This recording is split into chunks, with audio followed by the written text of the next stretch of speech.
नमस्कार बच्चों।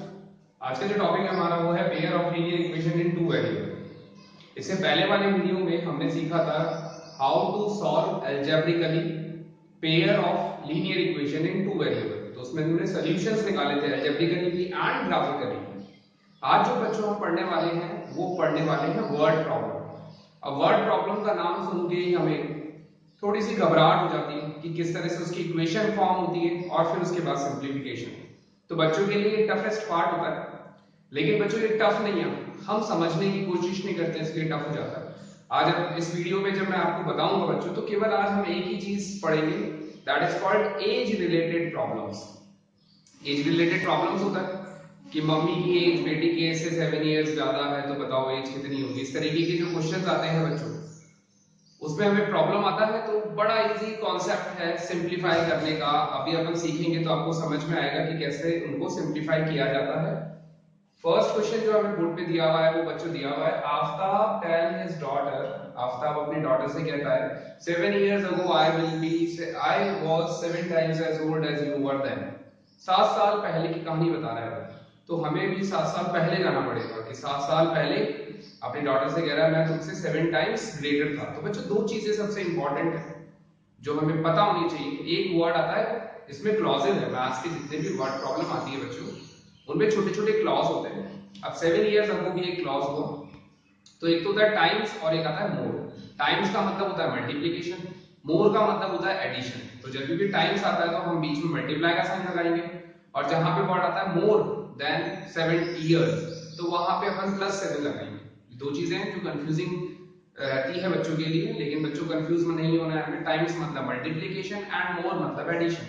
तो 7 साल पहले आफ्ताब कितना था अपनी डॉटर का 7 टाइम्स। ये कह रहा है 3 इयर्स फ्रॉम नाउ, मतलब प्रेजेंट ईयर से अगर 3 साल आगे की हम बात करें तो 3 इयर्स यहां से 3 साल बाद मैं तुमसे 3 टाइम्स बड़ा हो जाऊंगा। तो ऐसे कंडीशन में हमें उन दोनों की एज को फाइंड आउट करना है। तो एज को फाइंड आउट करने के लिए बच्चों हमें क्या करना होता है, सबसे पहले जितने भी एज रिलेटेड प्रॉब्लम्स है उसमें हमें सबसे पहले प्रेजेंट एज कंसीडर करनी होती है।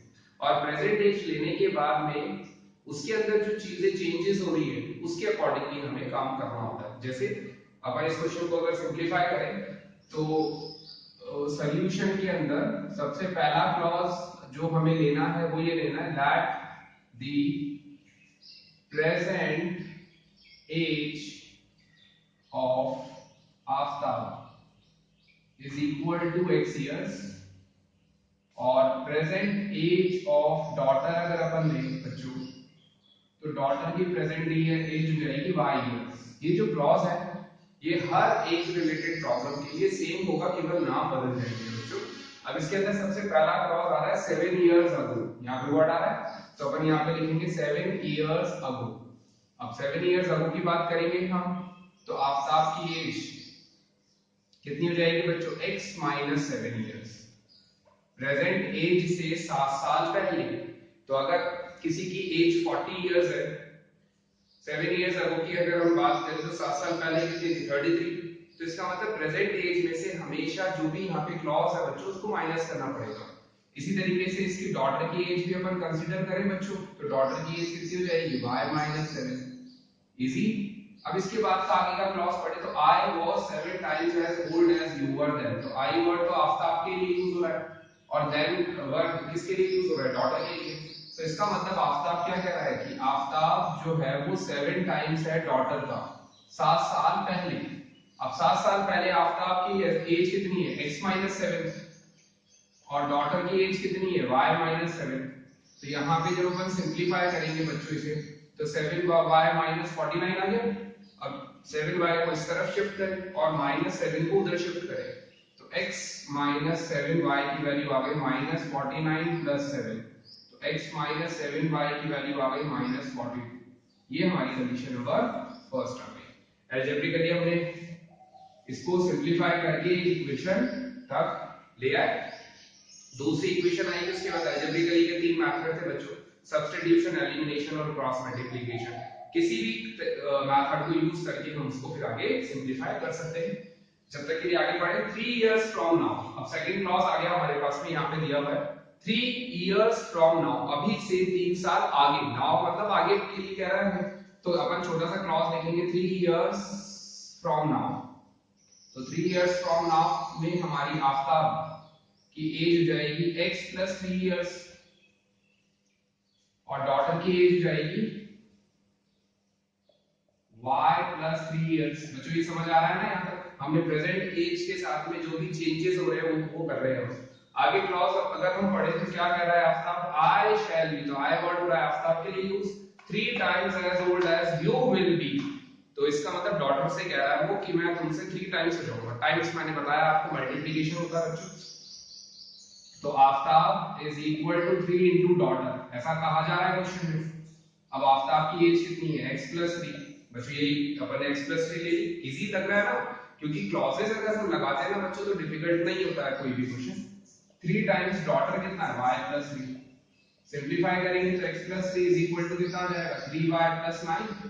तो x माइनस 3y की वैल्यू आ गई 9 माइनस 3। तो x माइनस 3y हमारे पास कितना रह जाता है बच्चों? 6। तो ये सेकंड कंडीशन है।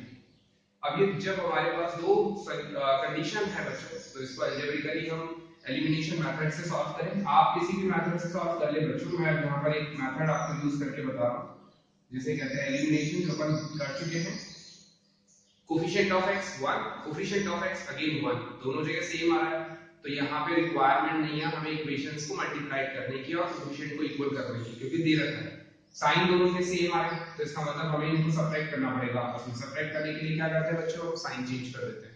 ये कैंसिल आउट हो गया, ये नेगेटिव है ये पॉजिटिव है, तो माइनस का 4y बचेगा और माइनस का 48 आ जाएगा, कैंसिल आउट हो गया। तो y की वैल्यू आ गई हमारे पास में 12 इयर्स। 12 इयर्स आ गई y की वैल्यू। y की वैल्यू अगर 12 इयर्स आ गई तो y हमने क्या कंसीडर किया था? डॉटर। तो डॉटर की एज आ गई 12। अब किसी भी इक्वेशन के अंदर हम वैल्यू सब्स्टिट्यूट करें तो x की वैल्यू आ जाएगी हमारे पास में।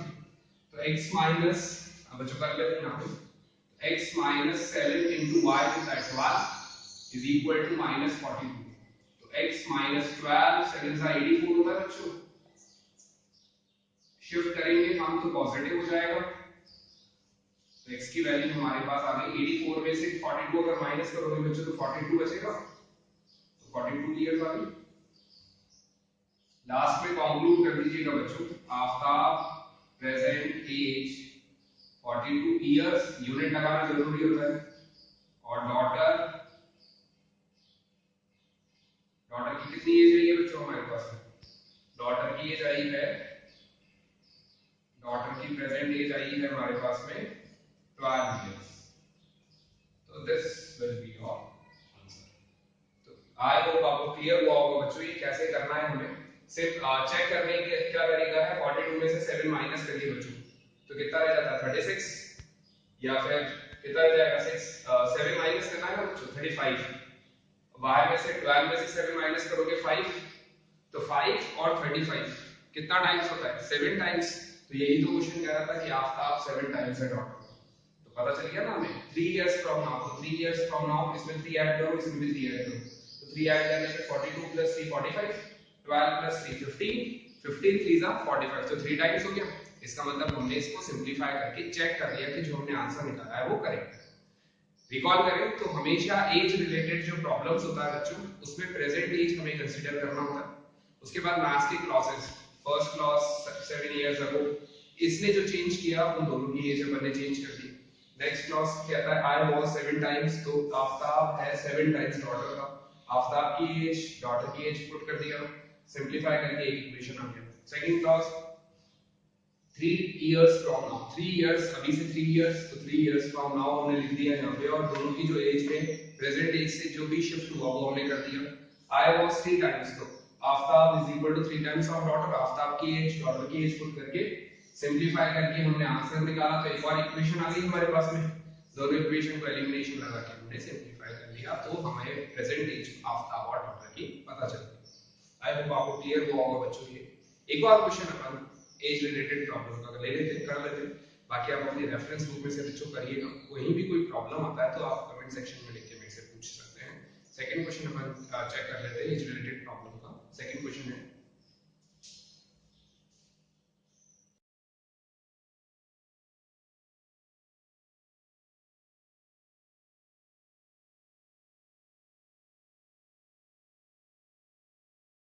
नेक्स्ट जो क्वेश्चन है बच्चों वो हमें एनसीईआरटी का क्वेश्चन है, अगर आप चेक करेंगे अपनी बुक में क्वेश्चन है 5 इयर्स अगो। तो पहला क्लॉज मिल गया हमें, जैसा हमने क्वेश्चन नंबर 1 में सीखा था। नूरी वाज, फर्स्ट जो पर्सन है वो है नूरी, वाज थ्राइस, थ्राइस मतलब 3 times as old as Sonu. तो सेकंड जो पर्सन है वो सोनू हो गया। तो हमारे जो क्लॉजेस हैं जो हम अपन हमेशा लिखेंगे, तो उसके अंदर सॉल्यूशन के अंदर हमारे पास में दो चीजें क्लियर हो गई। लाट दी present age of Noori is equal to x years and present age of Sonu y years। ये दो चीजें हमें क्लियर हो गई। और पहला जो क्लॉज है उसमें गिवन था 5 इयर्स अगो। अब 5 इयर्स अगो मतलब पहले की बात हो रही है बच्चों। तो नूरी की एज बिल्कुल अपन माइनस कर देंगे और सोनू की एज के लिए क्या करेंगे बच्चों, अगेन माइनस कर देंगे हम। दोनों की एज 5 माइनस हो गई। नूरी वॉज, नूरी की बात कर रहा है, तो नूरी वॉज 3 टाइम्स ऑफ सोनू। तो नूरी की एज कितनी है बच्चों, x minus 5, 3 times of y minus 5। Step by step आप करते चलोगे बच्चों तो कोई प्रॉब्लम नहीं आएगा। x minus 5 is equal to 3y minus 15। Shift करें हम तो x माइनस 3y हो गया माइनस 15 प्लस 5। तो x माइनस 3y की वैल्यू आ गई माइनस का 10। ये फर्स्ट हो गई हमारी कंडीशन। इसके बाद नेक्स्ट जब हम करेंगे आगे सिंपलीफाई, तो आगे सेकंड क्लॉज पढ़ेगा फिर 10 ईयर लेटर। लेटर मतलब बाद में, आज से अभी से आगे 10 इयर्स लेटर। तो 10 इयर्स लेटर यहां लिख दिया क्लॉज। नूरी की एज प्लस 10 करते हैं हम, सोनू की एज में भी 10 इयर्स ऐड कर दे। बच्चों ध्यान रखना जो भी कंडीशन जो भी बदलती है क्लॉजेस वो दोनों के लिए बदलेंगे। नूरी के लिए भी 10 इयर्स और सोनू के लिए भी 10 इयर्स, दोनों के लिए क्लॉजेस चेंज हो गए। आगे क्वेश्चन क्या कह रहा है हमसे, Noori will be twice as old as Sonu. तो ट्वाइस मतलब 2 टाइम्स। अब नूरी जो है, ऐसा होने से नूरी की जो एज है वो तो नूरी ट्वाइस ओल्ड एज सोनू कहा जा रहा है। अब नूरी की एज कितनी आ रही थी बच्चों, x plus 10। Twice of Sonu की कितनी है, y प्लस 10। तो हमारे पास आ गया x प्लस 10 2y प्लस 20। तो x minus 2y is equal to कितना रह जाता है 10। ये हमारे पास क्या हो गया, सेकंड क्लॉज आ गया। दोनों क्लॉज आ गए। अब अगर दो क्लॉज आते हैं और इसको अपन किसी भी मेथड से सिंपलीफाई कर सकते हैं, एलिमिनेशन, सब्स्टिट्यूशन या फिर क्रॉस मल्टीप्लिकेशन, तो लगाएं elimination method. x minus 2y is equal to 10। यहाँ पे कोफिशिएंट x के दोनों जगह बना रहा है, तो हमें मल्टीप्लिकेशन करने की रिक्वायरमेंट नहीं है बच्चों। केवल क्या करेंगे अपन, सब्ट्रैक्ट कर देंगे इनको। तो सब्ट्रैक्ट करने पे साइन चेंज हो गया, ये कैंसिल आउट हो गया। यहाँ पे बचेगा माइनस का y, यहाँ बचेगा माइनस का 20। माइनस से माइनस कैंसिल आउट हुआ, y की वैल्यू आ गई 20 इयर्स। y हमने किसको कंसीडर किया है बच्चों, सोनू। तो सोनू की एज कितनी आ गई 20 इयर्स। किसी भी जगह वैल्यू सब्स्टिट्यूट करें, x minus 3 into 20 is equal to minus 10। तो x minus 60 is equal to minus 10। तो x की वैल्यू हमारे पास कितनी आ गई, माइनस 10 प्लस 60। तो x की वैल्यू हमारे पास कितनी आ गई बच्चों, 50 इयर्स। अब x क्या लिया है अपन ने, सोनू, नूरी सॉरी। तो नूरी की एज हमारे पास है 50 इयर्स और सोनू की एज हमारे पास है 20 इयर्स।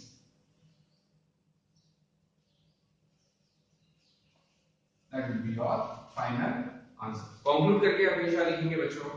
इजी लगा होगा टॉपिक, बहुत डिफिकल्ट नहीं है बच्चों। हर क्वेश्चन एज रिलेटेड प्रॉब्लम्स के इसी तरीके से इसी सीक्वेंस के अंदर हमें सिंपलीफाई करना है। क्या करना है, सबसे पहले जो भी हमें पर्सन दे रखे हैं उनकी प्रेजेंट एजेस हमने ले ली, लाइक नूरी एंड सोनू की x एंड y। फिर क्लॉजेस पढ़ेंगे हम। यहाँ पे क्लॉज स्टार्टिंग में गिवन है 5 इयर्स अगो, 5 साल पहले। तो 5 साल पहले के लिए दोनों की एज में से अपन 5 इयर्स माइनस कर देंगे। फिर आगे क्लॉज जो कह रहा है कि नूरी विल बी थ्राइस, थ्राइस मतलब 3 टाइम्स। तो नूरी विल बी 3 टाइम्स सोनू, नूरी की एज। और कभी भी प्रेजेंट एज नहीं डालेंगे बच्चों, जो क्लॉज जो हमारा क्लॉज था उसके बाद की जो कंडीशन आई है वही अपन यहाँ पे सब्स्टिट्यूट करेंगे।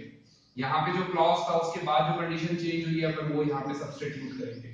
ये हमेशा हमें लर्न रखना है, ध्यान रखना है। दो इक्वेशंस फॉर्म्ड हो गई दोनों क्लॉजेस से, दोनों को किसी भी मेथड से आप सॉल्व कर सकते हैं, जरूरी नहीं है मैंने एलिमिनेशन, आपको जो भी अच्छा लगा हो, सब्स्टिट्यूशन, एलिमिनेशन, क्रॉस मल्टीप्लिकेशन, जो आपको पसंद आया बच्चों, जिससे आंसर्स आपके करेक्ट आते हैं। कभी भी स्पेसिफाई नहीं आता कि हमें इसी क्वेश्चन से इसके आंसर को सिंप्लीफाई करना है, इसी मेथड से हमें सिंप्लीफाई करना है।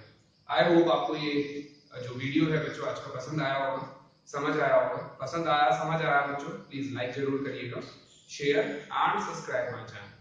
Thank you for watching.